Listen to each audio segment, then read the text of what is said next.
স্বাগত বাংলা নিউজ 24 এর শীর্ষ 10-এ। সঙ্গে আছি আমি মাহমুদুল হাসান।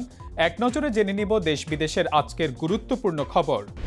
বেগম খালেদা জিয়ার অবস্থার আরও অবনতি, উন্নত চিকিৎসা নিশ্চিত করতে চীন থেকে ঢাকায় এসেছে 5 সদস্যের মেডিকেল টিম।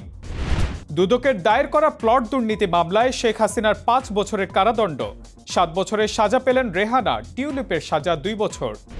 পিলখানা হত্যার তদন্ত প্রতিবেদন প্রধান উপদেষ্টার কাছে হস্তান্তর, জড়িতদের দেশ থেকে সংখ্যা ভুক্তভোগী পরিবারের। মানবতা বিরোধী অপরাধ হলে বিচার ট্রাইব্যুনালে হবে, মন্তব্য প্রসিকিউটর তাজুল ইসলামের। তারেক রহমানের দেশে আসার ব্যাপারে আইনগত বাধা আছে বলে জানা নেই, নিরাপত্তার ব্যাপারেও সর্বোচ্চ সহযোগিতা করা হবে বলে মন্তব্য আইন উপদেষ্টার।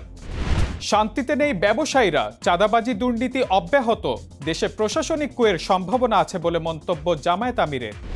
জুলাই অভ্যুত্থানে শহীদদের পরিবারের জন্য বাসস্থান নির্মাণ সহ 17টি প্রকল্প অনুমোদন একনেকের, ব্যয় ধরা হচ্ছে 15,383 কোটি 51 লাখ টাকা। শীঘ্রই স্বল্পোন্নত দেশ থেকে উত্তরণের ফলে বিশ্ববাজারে অগ্রাধিকারমূলক বাজার ও ছাড় সুবিধা হারাতে পারে বাংলাদেশ, মন্তব্য বাণিজ্য উপদেষ্টার। দীর্ঘ বিরতির পর সেন্ট মার্টিনের উদ্দেশ্যে 1200 পর্যটকের যাত্রা, অবস্থান করা যাবে 3 রাত। ঘূর্ণিঝড় ও বন্যায় এশিয়ার 4 দেশে হাজারের বেশি প্রাণহানি, নিখোঁজ শত শত।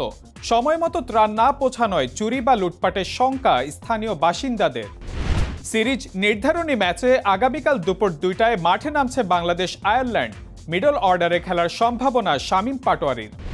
আজ এই পর্যন্তই। সবশেষ খবর সবার আগে জানতে ভিজিট করুন বাংলা নিউজ 24 এর ওয়েবসাইট, ইউটিউব চ্যানেল এবং ফেসবুক পেজে। এতক্ষণ সাথে থাকার জন্য ধন্যবাদ।